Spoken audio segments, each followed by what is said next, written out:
الصلاۃ والسلام علیک یا رسول اللہ وعلی آلک واصحابک یا حبیب اللہ۔ الصلاۃ والسلام علیک یا نبی اللہ وعلی آلک واصحابک یا نور اللہ۔ درود پاک پڑھنے کے بے شمار فضائل و برکات ہیں۔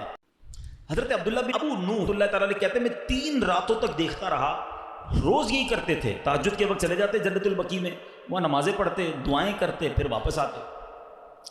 3 دن بعد میں نے حضرت کو روک لیا، میں نے کہا حضرت میں 3 دن سے آپ کو چیک کر رہا ہوں، آپ دعا کرتے ہیں، دعا میں کہتے ہیں یا اللہ تو نے اپنا قاصد میرے پاس بھیجا ہے۔ اللہ نے کون سا قاصد بھیجا ہے؟ قاصد کہتے ہیں میسنجر، پیغام لانے والا۔ اللہ نے آپ کے پاس کون سا پیغام بھیجا ہے؟ بوڑھے میاں نے کہا ایک دن میں آئینہ دیکھ رہا تھا، میں نے اپنی داڑھی میں ایک سفید بال دیکھا، بس میں نے جان لیا کہ اللہ کی طرف سے موت کا قاصد میرے پاس آ گیا۔ بس اللہ اکبر، یہ اللہ والوں کی شان تھی کہ موت کو کیسے یاد کرتے تھے۔ اور یہ روایتوں میں آتا ہے، یہ سفید بال ہونا ہے نا، کالے بالوں کے بعد سفید بال کا ہو جانا، آنکھوں کی بینائی کمزور ہو جانا، کمر کا تھوڑا سا جھک جانا، اعضاء کا کمزور ہو جانا، طاقت کا کم ہو جانا، یہ سب اللہ کی طرف سے ریمائنڈرز ہیں، یہ قاصد ہیں، یہ پیغام دے رہے ہیں کہ جانے کا وقت آنے والا ہے۔ مگر کیا ہم لوگ اس بات کا احساس کرتے ہیں؟ جو میں نے شروع میں بات کی تھی نا کہ ایک حقیقت جس کو تمام مذاہب، تمام نیشنلٹیز، تمام لوگ مانتے ہیں جو ہونی ہے، وہ ایک ایسی متفقہ حقیقت ہے، ریالٹی ہے کہ موت آ کر رہے گی۔ دنیا کا کوئی مذہب یہ نہیں کہتا کہ ہم مریں گے نہیں، کوئی سائنسدان نہیں کہتا ہم نہیں مریں گے، سب مانتے ہیں کہ دیر از اے ڈے، ایک وقت آنا ہے، ہم سب نے جانا ہے، مگر کوئی بات کرنے کے لیے تیار نہیں ہے، کوئی اس پر ڈسکس کرنے کے لیے تیار نہیں ہے۔ سب کو پتہ ہے مرنا ہے، بات کیوں نہیں کرتے؟ ڈسکس کیوں نہیں کرتے؟ یار مرنے کے بعد کیا ہوگا، موت کے وقت کیا ہوگا، نزا کی سختی کیسی ہوگی، قبر میں اکیلا جاؤں گا، قبر جنت کا باغ ہوگی، دوزخ کا گھڑا ہوگی، سانپ اور بچھو تو نہیں آ جائیں گے؟ Nobody want to talk about it۔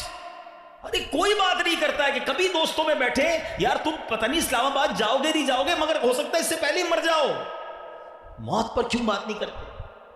آپ سمجھے میری بات کو، یہ ایسی حقیقت ہے بچہ بچہ جانتا ہے مگر بات نہیں کرتا۔ اچھا بات کرو تو بعض اوقات لوگ کہتے ہیں یار یہ، اچھا ہم دعوت اسلامی والے اگر بیان کرتے ہیں نا موت کے موضوع پر تو کہتے ہیں یار یہ بہت ڈراتے ہیں، دعوت اسلامی والے بڑی قبر کی بات کرتے ہیں۔ چلو بھائی ہم بات کرنا چھوڑ دیتے ہیں، آپ مرنے سے بچ جاؤ گے۔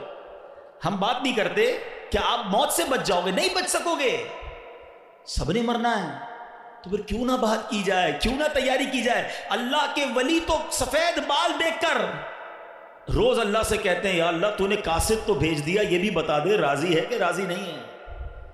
ایک بادشاہ کے بارے میں آتا ہے، سنیے، گھر میں اس نے موت کی یاد کے لیے تابوت رکھا ہوا تھا اور روز اس تابوت کو دیکھ کر اپنی موت کو یاد کرتا تھا۔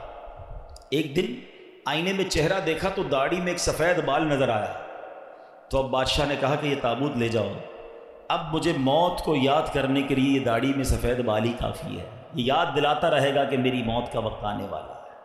اے میرے پیارے اسلامی بھائی، ایسے بھی لوگ گزرے ہیں، مگر آج ہمارے سامنے جنازے اٹھتے ہیں، داڑھی کے بال سفید ہونا تو پتہ نہیں کتنوں کے سفید ہو گئے، پورے بال سفید ہو گئے، کچھ کلر لگا کر چھپاتے ہیں، کچھ مہندی لگا کر چھپا دیتے ہیں، لیکن پتہ تو ہے نا کہ میری موت کا وقت آنے والا ہے۔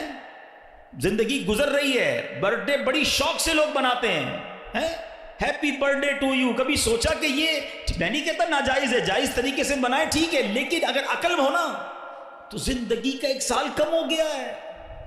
اگر میں 40 سال اللہ کی بارگاہ سے لکھوا کر لایا تو میرا 1 سال چلا گیا نا۔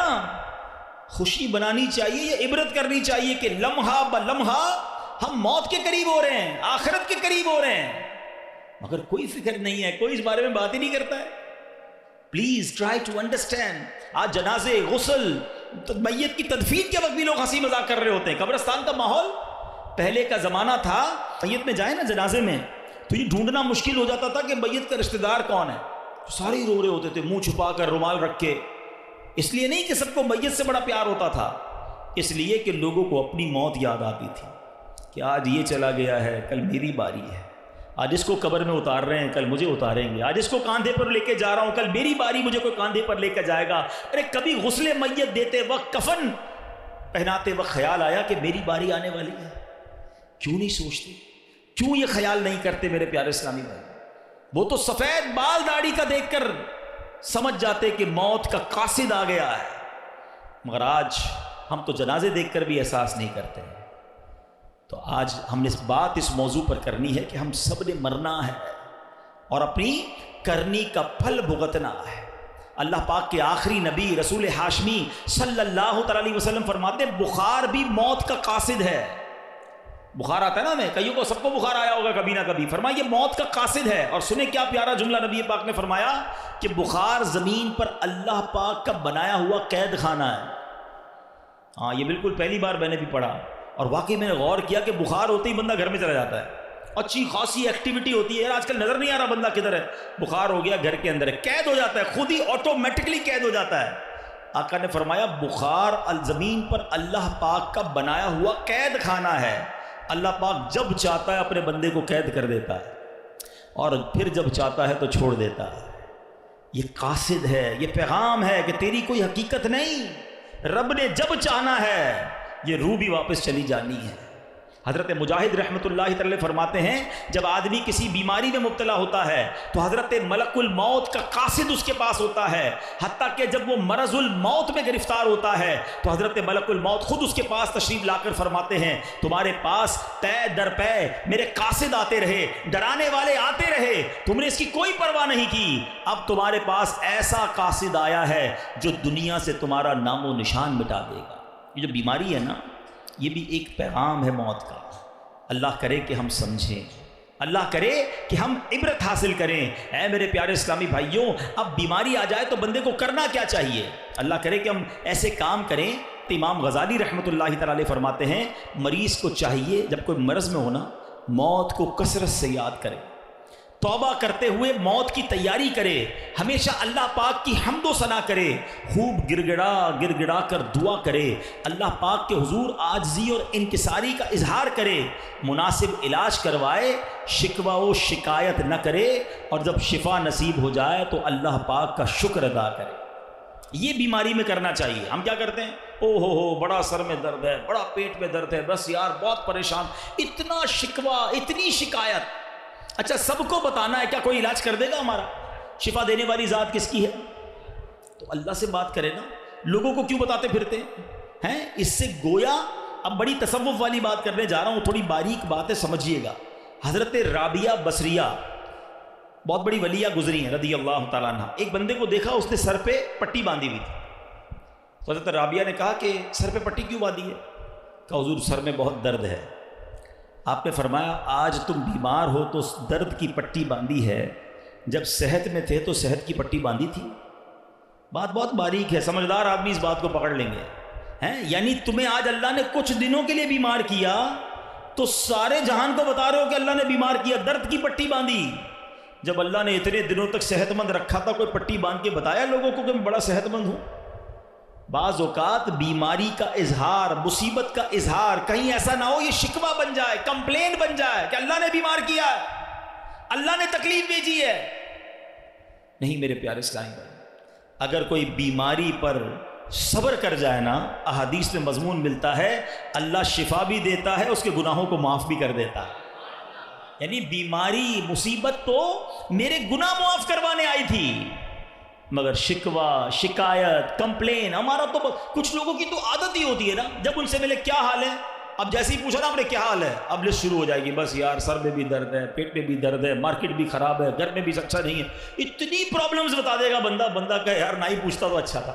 کبھی تو شکر الحمدللہ کہہ دو، کبھی تو کہہ دو اللہ نے بڑا اچھا رکھا ہے، اللہ نے بڑی مہربانی کی ہے، کروڑوں سے اچھا رکھا ہے. کیوں نہیں کہتے زبان سے؟ شکر ادا کرنے والے بنے، کمپلین کرنے والے نہ بنو. اور بیماری سبحان اللہ، ہمارے اسلاف جو ہے نا وہ تو اس طرح مصیبت کو ویلکم کرتے تھے. حضرت فتح موصلی رحمۃ اللہ تعالی کے بارے میں آتا ہے کہ ان کی زوجہ تھی، ایک بار کہیں جا رہی تھی تو راستے میں پاؤں کو ٹھوکر لگی، ناخن اکھڑ گیا. اب ناخن اکھڑنے کی تکلیف سمجھتے ہو نا، جان نکل جاتی ہے. اب مسکرانے لگی. کسی نے کہا آپ کو تکلیف نہیں ہوئی؟ کہا تکلیف تو ہوئی، مگر اس تکلیف پر جو میں صبر کروں گی اور صبر پر جو مجھے ثواب ملے گا وہ ثواب یاد کر کے مسکرا رہی ہیں۔ اللہ اکبر، یہ ایسے لوگ تھے۔ اور ہم جناب چھوٹی سی چوٹ پر اتنی شور مچا رہے ہوتے ہیں، تھوڑا سا نقصان ہو جائے، اچھا جناب وہ کیا ہوا، بس وہ موٹر سائیکل کا انڈیکیٹر ٹوٹ گیا، تو موبائل ہاتھ سے گر گیا، تو فلاں نقصان ہو گیا، فلاں پرابلم، سب کو بتائیں گے۔ 2 4 5 ہزار کا نقصان ہو گیا، پورے محلے کو بتائیں گے۔ کیوں بتائیں گے بھائی؟ کوئی دے دے گا آپ کو؟ دے گا کوئی نہیں، ثواب بھی چلا گیا۔ صبر کرتے تو یہ نقصان تمہارے لیے ہو سکتا ہے گناہوں کا کفارہ بن کر آیا ہو۔ روایتوں میں آتا ہے کہ مومن کو پہنچنے والا ہر نقصان، یہاں تک کہ اس کے جوتے کا تسمہ بھی ٹوٹ جائے نا، وہ بھی اگر کسی کا لاس ہوتا ہے اور وہ صبر کرے تو وہ اس کے گناہوں کا کفارہ بن جاتا ہے، اس کے لیے نیکی کا باعث بن جاتا ہے۔